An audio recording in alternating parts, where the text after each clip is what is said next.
Reka muri aya makuru ntangire nkubwira ko Total Energy iyi ni y'Abafaransa ndetse na Exxon Mobil iyi ni y'Abanyamerika.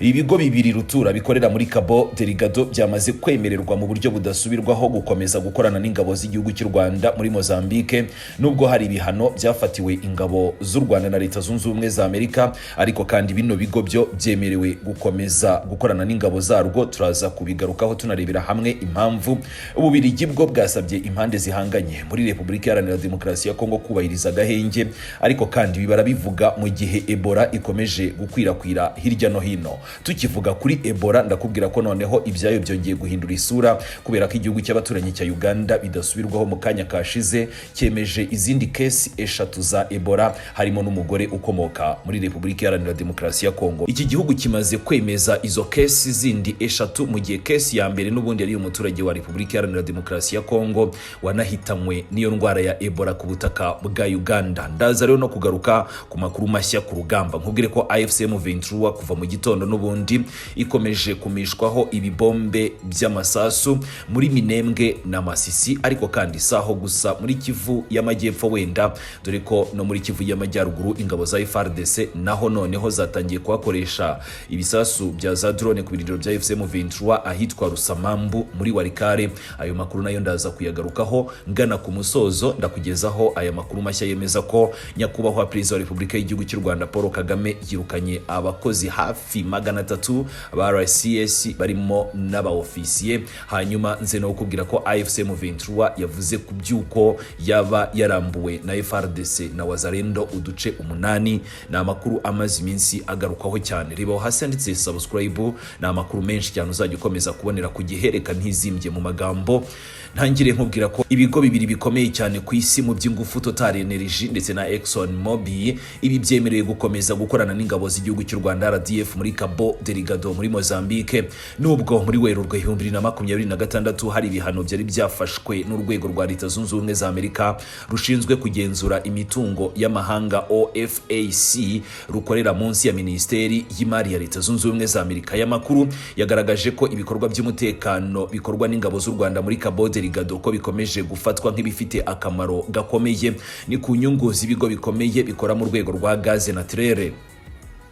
Cabo Delgado ni intara yo mu majyaruguru ya Mozambique ikungahaye cyane kuri gaze naturelle, ariko nanone mu myaka myinshi iyi Cabo Delgado ikaba yarazahajwe n'ibitero by'imitwe y'iterabwoba ifitanye isano na Islamic State. Ni mu mwaka wa 2021 nibwo u Rwanda rwohereje ingabo muri ako gace, ni ku butumire bwa leta ya Mozambique kugira ngo zifashe mu kugarura umutekano. Kuva icyo gihe ibikorwa by'ingabo z'u Rwanda byafashije mu kongera gufungura ibikorwa by'ubucuruzi, abaturage bongera gusubira mu ngo zabo, ndetse n'ibigo bikomeye nka Total Energy byongeye gusubukura imishinga yabyo y'imari, ni imari yo ku kigero cyo hejuru cyangwa se ni za miliyari nyinshi mu madolari zashowe muri iyo mishinga. Abasesenguzi bakavuga ko kuba Total Energy na Exxon Mobil bahawe uburenganzira bwo gukomeza gukorana na RDF byerekana uburyo ibihugu bikomeye n'ibigo by'ingufu bikomeje kubona uruhare rw'u Rwanda muri Cabo Delgado nk'ingenzi cyane ku mutekano n'inyungu z'ubukungu.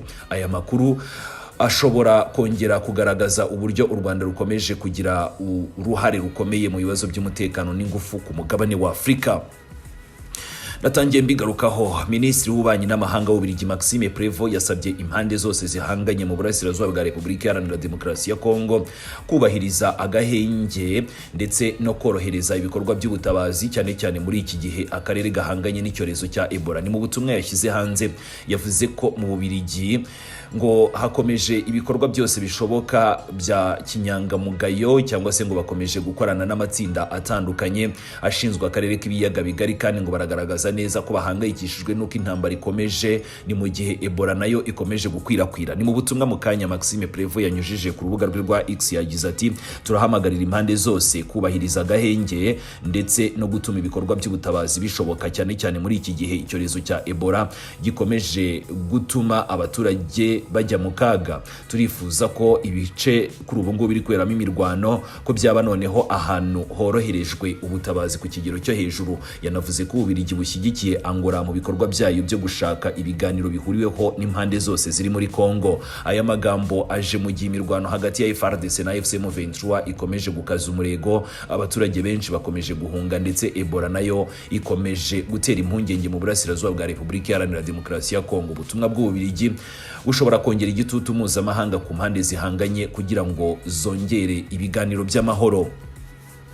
Ubwo rero tuvuze kuri Ebola, reka mubwire ko leta ya Uganda yatangaje ko habonetse izindi case 3 nshya za Ebola, ibintu byakajije impungenge ku ikwirakwira ry'iki cyorezo mu karere.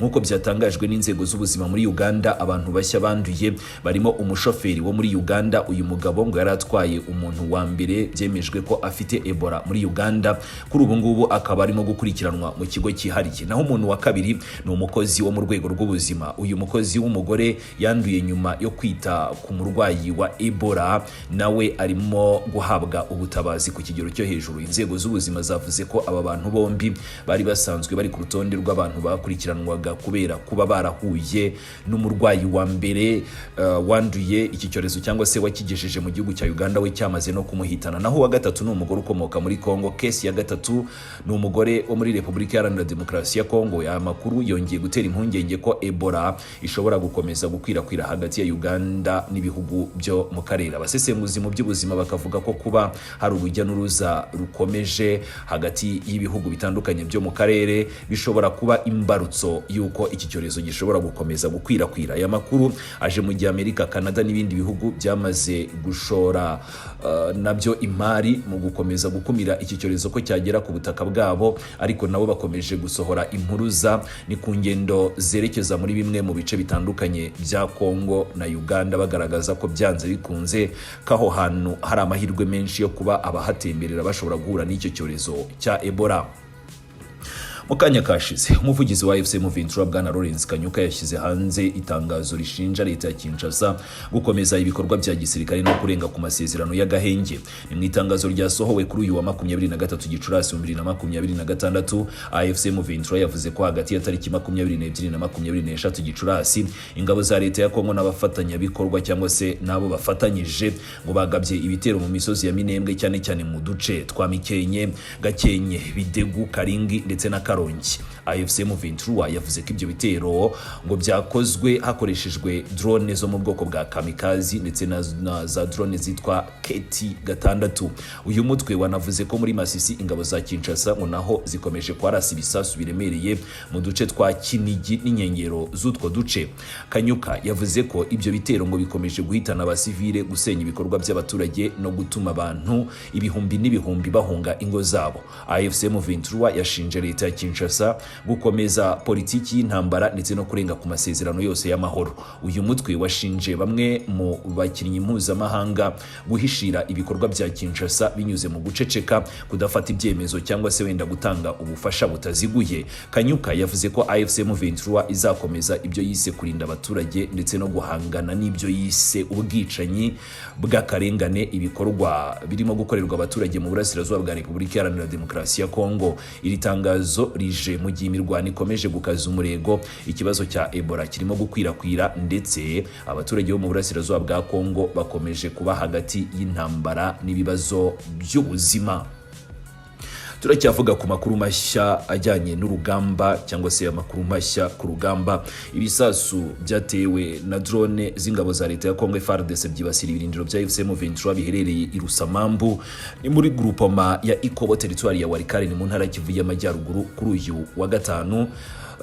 Tariki ni kuri wa gatandatu mu mbabarire tariki 23 Gicurasi 2026. Amakuru ava muri ako gace akavuga ko mbere yo kurasa ibyo bisasu drone ngo zabanje kuzenguruka mu kirere cy'ako gace n'inyuma ziza kurikura ibisasu ku birindiro bya FC M23. Abaturage bakavuga ko urusaku rukomeje rw'ibyo bisasu ngo rwabateye ubwoba bwinshi, bamwe batangiye no guhunga. Kugeza ubu ntiharamenyekana umubare w'ababa bishwe cyangwa se bakomerekeye muri ibi bitero kuko ko nta muntu ushobora kugeraho ibirindiro bya AFC M23 biherereye nk'uko igitangazamakuru Actualite.cd gikomeza kibitangaza. Ariko amakuru aturuka muri ako gace akavuga ko nyuma y'ibyo bitero ngo hagaragaye umwotsi mwinshi uzamuka mu kirere ku birindiro bya AFC M23 biherereye Rusamambu. Aya makuru yemejwe kandi n'abayobozi b'umuco ndetse n'inzego z'umutekano muri Walikare, nubwo batatangaje nyine ibisobanuro birambuye ku bijyanye n'ibi bitero. Kuri uyu wa gatandatu haravugwa ituze ridasanzwe, ariko nanone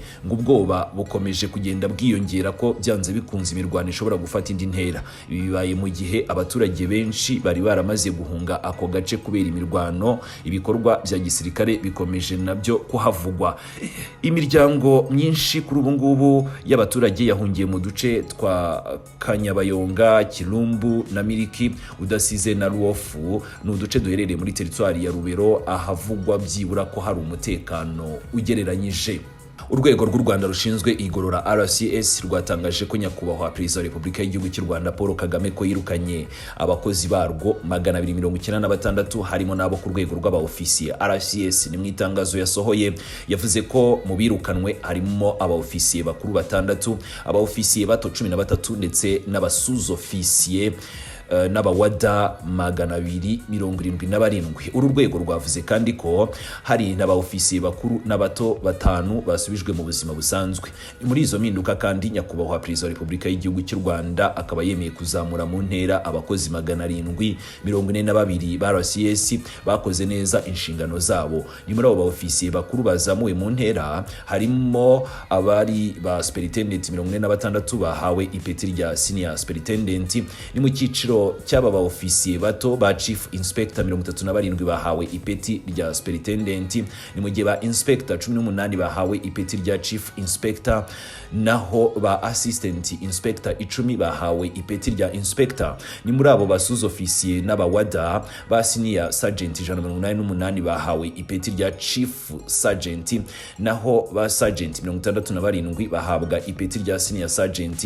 Ni mu gihe ba corporal 48 bahawe ipeti rya sergeant, naho ba wada 328 bahabwa ipeti rya corporal. Impinduka zakozwe muri RCS zanasize kandi hashyizwe mu kiruhuko cy'izabukuru bamwe mu bakozi ba ruriya rwego barimo assistant commissioner Moses na Wiheba, senior superintendent Christine Aloys Gakuba, superintendent Josephine Nyiraneziryayo hamwe n'abandi basuzofisiye 22. Reka rero noneho aya makuru yacu tuyasoreze ku mutwe wa AFC M23 wanyomoje amakuru yatangajwe n'ibinyamakuru byegereye ubutegetsi bwa Repubulika Iharanira Demokarasi ya Kongo. Na amakuru y'uko ingabo zawo zaba zarambuwe uduce 8 two muri teritwari ya Masisi n'ihuriro ry'ingabo zirwana ku ruhande rwa leta ya Repubulika Iharanira Demokarasi ya Kongo. Nibutsa ko kuri uyu wa gatanu nibwo ikinyamakuru Actualite.cd cyegereye leta ya Kongo Kinshasa cyari cyatangaje ko ingabo za leta ya FARDC zifatanyije n'imitwe ya Wazalendo ko zambuye 23 agace ka Kabobi. N'imbere yaho icyo kinyamakuru kibitangaje, ibindi byegereye leta nabwo byari byatangaje ko AFC M23 yatakaje agace ka Kinigi nako gaherereye muri teritwari ya Masisi, ndetse ziriya ngabo ngo ko zikomeje gusatira agace k'ingenzi ka Rubaya gakungaye cyane ku mabuye y'agaciro. Guverineri wungirije w'intara Kivu y'Amajyaruguru Ngarambe Manzi Wiri abinyujije ku rubuga rwa X yagaragaje ko ibyuko AFC M23 ikomeje gutakaza uduce kari ibihuha ndetse kari amakuru y'ibinyoma. Ati mwaduteye mwishyize hamwe ariko muzatatana mufite ubwoba. Inzozi zanyu zarapfuye kandi ntabwo muzigera mubigeraho. Ikinyoma mukomeje kugenda mushyira imbere nicyo cyonyine mushoboye, kandi amahoro azongera kuganza muri Repubulika Iharanira Demokarasi ya Kongo. Kuri ubu amakuru akavuga ko kugeza mu masaha ya nyuma yo kuri uyu wa gatanu AFC M23 niyo yari ikomeje kugenzura uduce twa Kinigi na Kibabi bitandukanye n'ibikomeje kugenda bitangazwa.